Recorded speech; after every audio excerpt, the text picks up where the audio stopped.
A to the K. To the K. To the K. Coming at you quicker than another round of WWE layoffs, it is the Rapid Roundup. Kicking things off with SmackDown, Pat McAfee makes his return, kicks off the show, interrupted by Austin Theory. Pat reminds him that SmackDown is the people's show, which means The Rock is back, baby. Hits a people's elbow on Austin Theory, and yeah, just awesome to see him back. It was a nice touch as well. He ran into John Cena backstage, they had a little hug, and who knows what it means. Is it a one-off? Is he back? Is he going to be WrestleMania 40? We will wait and see, but boy, this was a fun way to open the show. Following on from this, AJ Styles and Finn Balor kicked off the in-ring action. Jimmy Uso gets involved because of distraction on the outside, and that allows Balor to get the win. The LWO are in the ring next. Santos Escobar lays down a challenge to his stablemate for the United States Championship. Rey Mysterio accepts, but just then Bobby and the Street Profits come out saying, Rey, you're out here giving opportunities like your Oprah. So Cruz del Toro and Jacqueline Wilde challenge him to a match, and the Street Profits get the win. And Bobby instructs them to hit a bit of a beatdown after the match. So this is a fascinating development for the Street Profits. Maybe they are turning heel, seems that way. So yeah, I like it. Refreshing for the Street Profits. We follow on from this with LA Knight and The Miz again. LA Knight getting the win. After the match, he says he wants a title. Doesn't matter if it's Rey in the US title, Gunther in the IC title, the world title from Seth, and it certainly doesn't matter if it's Roman Reigns. So, what does it all mean? Well, is he going to go for one of them? It doesn't seem like he's penciled in for any feuds at the moment, for any titles. So, yeah, I think he's kind of he's over. The fans are behind him, but I don't think they really know what's in store for Mr. Knight at the moment. We then get Asuka and Bayley facing off in the final match of the night. I would call it the main event, except it wasn't the final segment. Shotzi gets involved, scares Bayley, and that allows Asuka to get a backslide for the win. Obviously, the powerful pinning combinations that seem to dominate all of the match victories. Closing out the show, the Grayson Waller effect. John Cena is the guest, and Grayson doesn't let John Cena get a word in edgeways, insults him pretty much throughout, and just when Cena's had enough and takes off his shirt and jiggles his little pecs, Jimmy Uso of all people comes out. He says nobody wants John Cena here, everyone is here to see main event Jimmy Uso. Just then, Solo Sikoa comes out. He gets in Cena's face, but decides to grab Jimmy. What's going on here? Just as he's about to hit the spike on his brother, he instead super kicks John Cena.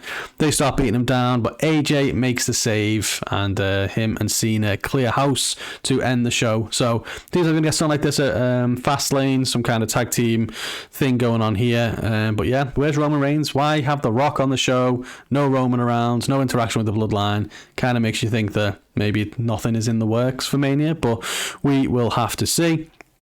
Following this up with Raw, Cody and Dom kicking off the show with a bit of a weird pre-match promo, where basically Dom says that Jey Uso is going to join the Judgment Day, and Cody says Rhea Ripley isn't into him as much as he is into her. Which is like, okay. Anywho, we get a match. Cody gets the win, and after the match, the Judgment Day surround him at ringside, but Sami and Kevin Owens come out to even the odds. Kevin Owens does question, why did Cody bring back Jey to Raw? And Cody says he did it to make the fans happy. And Sami actually sides with Cody, says Jey deserves a second chance. So Kevin Owens says he can't trust Jey, but he trusts them, and he hopes that they're right. We then get Shinsuke Nakamura coming down for his match when Seth Rollins' music plays, and loads of security come out and try and stop him, but basically he manages to get past them, but he can't get to Shinsuke because more security. They chase each other around, and yeah, just kind of doesn't really matter. Always makes me laugh when we get the music for like someone coming out and then they're like, no, you can't be out here. It's like you orchestrated the music for him to come out. He's not just in the truck going, oh, hit my music, and then walking all the way past Gorilla and Bit silly. Anyway, we do get Shinsuke taking on Ricochet.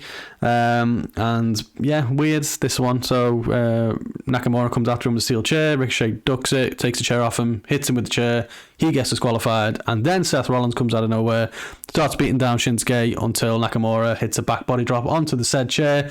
And I think he might put him in the announcer table or something as well. But yeah, Seth Rollins selling the back, and he's helped to the backstage. We then get a couple of different matches. Kofi Kingston defeats Ivar. What was a pretty decent match, to be fair. I didn't think they'd give him the length of time they had, but yes, they did. We also got Bronson Reed getting a shock win over Chad Gable, so this damages his Intercontinental title aspirations. Even more so that Tommaso Ciampa got a win over Giovanni Vinci with Gunther watching on, so maybe he's next in line. But we also were meant to get Chelsea Green and Piper Niven taking on Shayna Baszler and Zoe Stark, but a wild Nia Jax appears and obliterates everybody. So yeah, they're seriously going after the Nia Jax thing. Rhea Ripley wasn't there, that night, so I'm guessing they're trying to sell the fact that her beating last week is the reason for that. So they're making Nia Jax a monster. So let's see where that goes. Following up from this, the new NXT Women's Champion Becky Lynch comes out. She says she didn't want to win the belt to be a Grand Slam champ, although it's nice, and she didn't want to win it to put it on her mantle. She wants to defend the title and elevate it. She wants to test herself against the best the future has to offer, and the future herself, Natalya, comes out. A kid, of course, but she says she's been doing this for 15 years. She's not taking any opportunities away from anybody. She's taking what she deserves. But yeah, the match itself, bit of a damn squib. Didn't get a lot of time. And again, just a roll-up for the win. I don't know. Deserved a bit more, in my opinion. Main event, we got Drew McIntyre taking on Jey Uso. Judgment Day come down and cheer on Jey throughout, kind of coaching him as well at ringside. Eventually, though, Jey has had enough and he hits super kicks on both Damian and Finn, which allows Drew McIntyre to capitalise and hit a Claymore for the win. After the match, though, Judgment Day start to beat him down, and McIntyre looks a bit conflicted whether he should go back and help or not. But before he can decide, Cody Rhodes comes and saves the day. Again, with his music as well, it's fine. You can just run down. You don't have to play the music. We know who he is. He doesn't shut up about himself or his dad. We know. But yeah, it's just funny. But yeah, it's interesting though, because we're not that far away now from Fastlane. Nothing is announced. Nothing seems set in stone. But maybe starting to see a couple of storylines develop there. So let's watch this space. Over to AEW, Moxley bleeding like a trooper like he always does, defending the international title against Big Bill. Danielson came down at the end to beat down Ricky Starks, who was at ringside, and Mox got the submission win. We get more fighting after the match with Claudio making the save. So yeah, Blackpool Combat Club have got their hands full a little bit at the moment. We then get... what do we get? We get Don Callis and Takeshita revealing that their next victim is going to be Kota Ibushi. Orange Cassidy and Hook form a tag team, and Toni Storm becomes the new number one contender in a fatal four-way with Shida, Nyla Rose, and Britt Baker. Again, after a roll-up, the powerful roll-up, which sets up a match with Saraya at Grand Slam. So I'm loving this new Toni Storm character, and I think it'll be good to see the former stablemates go at it, and there'll be some, drama there, I'm sure. So excited to see where that goes. We then get Jericho and Sammy celebrating their history together, but soon it turns to animosity. They do respect each other, but they're going to settle it, and they're not going to pull any punches. Meanwhile, MJF is backstage, nursing his neck again. He tells Samoa Joe it's not about the size of the dog, it's about the size of the fight in the dog, or something like that. He then goes on to deliver the infamous Scott Steiner math promo, which is absolutely hilarious. So, love a bit of MJF. Next up, we get Page versus Cage 3. Electric Boogaloo. Swerve comes down though. He's watching on closely. Ultimately, Hangman does get the win. And yeah, basically, we're now getting Hangman versus Swerve at Wrestle Dream. Cage attacks Hangman after the match, breaks him down until the Young Bucks make the save.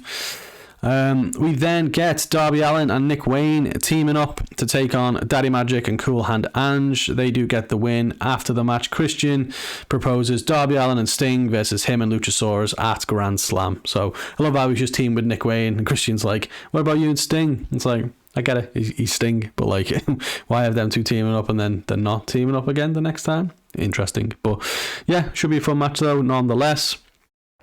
In the main event, though, Samoa Joe defeats Roderick Strong. He will now get the shot at Grand Slam against MJF. Roderick was selling the neck even more so when Adam Cole came down, and then he goes off on a stretcher.